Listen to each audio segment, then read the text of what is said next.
Je vous avais prévenu que vous risquiez de me détester ou de m'admirer, et peut-être un peu des deux en même temps. Aujourd'hui est l'un de ces jours bénis où nous allons le vérifier. Chacun de nous partage un peu de la responsabilité de ce que nous avons créé actuellement, et si vous n'êtes pas en mesure de le voir, tâchez au moins d'apprécier tout ce qui va suivre.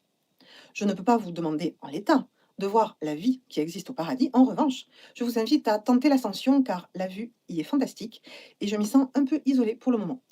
Je m'apprête donc à vous dévoiler le chemin le plus simple pour que nous puissions tous nous y retrouver.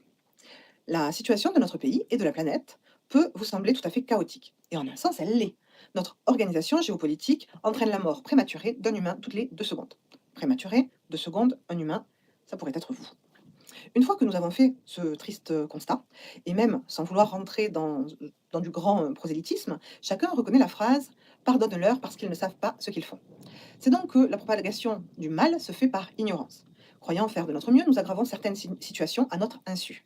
Voici plusieurs exemples. En éducation, de nombreux adultes, parents et enseignants continuent à reproduire ce qu'ils ont vécu sans réussir à prendre la distance nécessaire pour garantir l'épanouissement optimal des enfants dont ils ont la charge.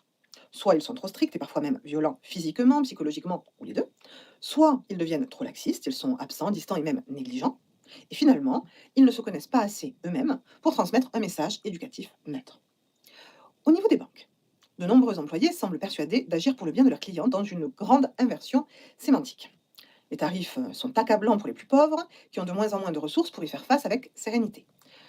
Les propositions de coaching et les remontrances sont à la limite de l'infantilisation. Et c'est sans compter sur les prélèvements abusifs sur les comptes de leurs clients sans laisser aucune chance au dialogue.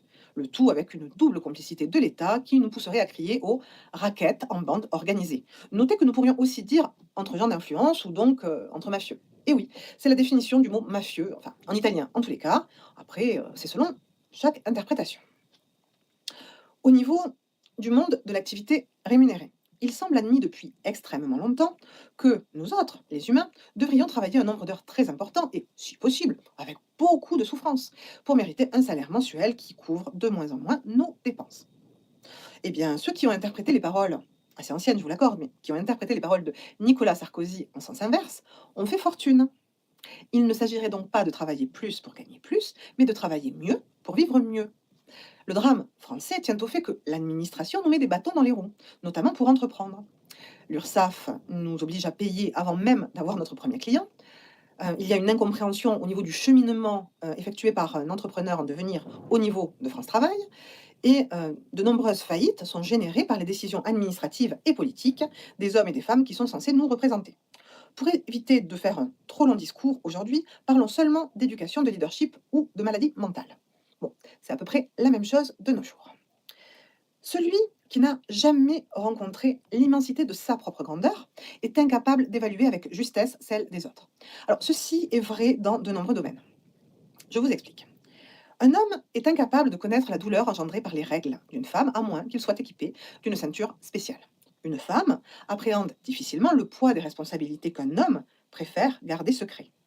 Un enseignant transmet mal son savoir à un enfant dyslexique, à moins d'avoir lui-même dépassé ce handicap.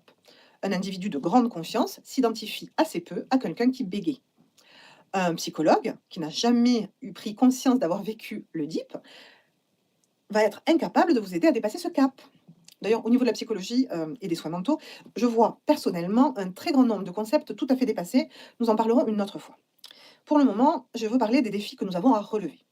Notre premier défi est donc de mettre en relation ceux qui ont une compétence particulière avec ceux qui ont besoin de cette compétence. Avec cette simple action totalement ciblée, nous allons faire énormément d'économies, que ce soit au niveau individuel ou au niveau global. Notre deuxième défi est de permettre à chacun de progresser dans son travail individuel. Et cette expression fait ici référence à la connaissance de soi, travail absolument indispensable à une vie en société équilibrée. Je vous le demande à tous, lequel d'entre vous a-t-il vécu une vie parfaite sans aucun incident? Bon, eh bien dans ce cas, c'est pour cela qu'il est important de conserver notre patience et la juste mesure des réponses individuelles que nous allons apporter à chaque situation. Rappelons-nous que ce n'est pas parce que nous serions nous-mêmes dépassés par telle ou telle situation que d'autres le seraient autant que nous. C'est ainsi qu'un médiateur a aussi d'autres médiateurs pour pallier à, à son niveau d'incompétence. Bien. 3. Notre troisième défi est donc d'équilibrer nos échanges pour maîtriser nos attentes sans dépasser celles des autres, et notamment sans dépasser nos ressources planétaires. Pour une fois, l'IA va pouvoir servir à tout le monde. Puisque chacun de nous est en apprentissage constant du premier au dernier jour de sa vie, il me semble juste de nous auto-évaluer de façon régulière afin de progresser dans la direction que nous souhaitons prendre. Donc, 1 an, 3 mois, chaque semaine, chaque jour et bon. J'entrevois ici de l'activité pour chaque coach, chaque thérapeute et chaque enseignant déjà formé et souhaitant le faire, évidemment. Nul n'est tenu d'être fort en maths dès sa naissance. En revanche, les méthodes d'apprentissage ont suffisamment progressé pour nous permettre d'atteindre tous nos rêves, quelles que soient nos difficultés et le nombre de nos années. Nous devons notamment nous assurer de parler le même langage. Ainsi, nous devons préciser le sens des mots que nous utilisons à chaque fois qu'une incompréhension semble possible. Je pense tout particulièrement aux étrangers, avec le français langue étrangère, et je pense aussi aux questions spirituelles et religieuses. Puisque notre pays est dit laïque, peut-être devrions-nous envisager de nous former à tous les cultes. Ainsi, chacun pourrait évaluer sa croyance et la comparer à une autre vision du monde. Cela nous permettrait d'élargir notre foi individuelle et ainsi notre relation au monde entier. La période de pacification de notre planète, que je préfère d'ailleurs appeler révolution pacifique, peut prendre un certain temps. Des concertations locales, régionales, nationales et planétaires doivent être organisées. Cela veut dire que chacun va devoir participer autant à son activité rémunérée qu'à ce dialogue. Il est absolument indispensable que chacun comprenne pourquoi nous avançons dans cette direction. Et puisque nous avons besoin de temps, et que ce temps était autrefois occupé par de l'activité salariée, chacun, le temps doit être libéré pour chacun. Il me semble donc indispensable que des rémunérations compensatoires équilibrées soient distribuées à tous les habitants de notre planète. Pour terminer cette vidéo, je souhaite rendre hommage à ceux qui œuvrent en coulisses depuis toujours. J'aurais bien demandé aux têtes couronnées de se défaire de leur couronne et de leurs titres, mais certains humains sont encore en chemin. Au lieu de ça, nous allons tous ensemble les guider jusqu'à bon port. Nul ne saurait juger de l'état du théâtre terrestre divin à la seule scène diffusée sur les écrans de nos perceptions individuelles. Côté lumière, Eduardo Di Filippo aurait certainement apprécié le côté drama drag queen. Côté ombre, il se joue en coulisses l'avènement de toute l'humanité. Alors j'invite les acteurs tels que Donald, Vladimir, Emmanuel et tous les autres à nous dévoiler les dessous du grand événement qui se déroule dans nos psychés depuis l'entrée en guerre du 16 mars 2020. Je vous en remercie.